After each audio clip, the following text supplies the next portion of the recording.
এই মুহূর্তে সবথেকে বড় খবর, সুপ্রিম কোর্ট যখন ডিএ মামলায় রায়দান করেছে, ঠিক সেই সময় এবার মমতা বন্দ্যোপাধ্যায়ের বিরুদ্ধে পাল্টা পদক্ষেপ নিল জাতীয় নির্বাচন কমিশন। সুপ্রিম কোর্টে মমতা বন্দ্যোপাধ্যায়ের বিরুদ্ধে হলফনামা জমা দিল নির্বাচন কমিশন। বিপদে পড়ে গেলেন রাজ্যের মুখ্যমন্ত্রী মমতা বন্দ্যোপাধ্যায়। কি হয়েছে চলুন বিস্তারিত দেখে নেওয়া যাক। তার আগে আপনাদেরকে অনুরোধ, ভিডিওটি ভালো লেগে থাকলে লাইক, কমেন্ট, শেয়ার এবং সাবস্ক্রাইব করতে একদম ভুলবেন না। চলে আসি বিস্তারিত খবরে। বাংলায় এসআইআরের কাজে যুক্ত কমিশনের আধিকারিকদের বিরুদ্ধে সন্ত্রাস এবং ভয় দেখানো কার্যত প্রবণতায় পরিণত হয়েছে। আর এর জন্য সরাসরি মুখ্যমন্ত্রী মমতা বন্দ্যোপাধ্যায়কে কাঠগড়ায় দাঁড় করিয়ে সুপ্রিম কোর্টে আজকে হলফনামা জমা দিল জাতীয় নির্বাচন কমিশন। এই পরিস্থিতি থেকে রক্ষা করতে দ্রুত সুপ্রিম কোর্টের হস্তক্ষেপের আবেদন জানানো হয়েছে এবং মমতা বন্দ্যোপাধ্যায়ের বিরুদ্ধে কঠোর পদক্ষেপ নেওয়ার আর্জি জানানো হয়েছে কমিশনের তরফ থেকে। বুধবার শীর্ষ আদালতের এজলাসে দাঁড়িয়ে কমিশনের বিরুদ্ধে একের পর এক অভিযোগ তুলেছিলেন মমতা বন্দ্যোপাধ্যায়। নির্বাচন কমিশনকে হোয়াটসঅ্যাপ কমিশন বলেও কটাক্ষ করেন তিনি।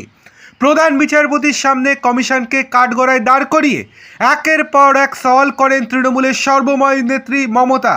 আর এবার পাল্টা আসরে কমিশনের হলফনামায় কি কি দাবি করা হয়েছে চলুন এক নজরে দেখে নেওয়া যাক। প্রথম যে পয়েন্টটি তুলে ধরা হয়েছে সেটা হলো উস্কানিমূলক বক্তব্য।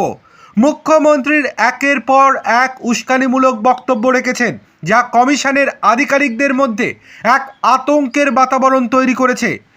2 নম্বর, মমতার সাংবাদিক বৈঠকের উদাহরণ। গত 14ই জানুয়ারি মুখ্যমন্ত্রীর সাংবাদিক বৈঠকের উদাহরণ টেনে জানানো হয়েছে হরিদাস নামে এক মাইক্রো অবজারভারের নাম করে মুখ্যমন্ত্রী টার্গেট করেছেন। নিরাপত্তাহীনতার কারণ দেখিয়ে মুর্শিদাবাদের 9 জন মাইক্রো অবজারভার পশ্চিমবঙ্গের সিওকে চিঠি লিখে কাছ থেকে অব্যাহতি চেয়েছেন।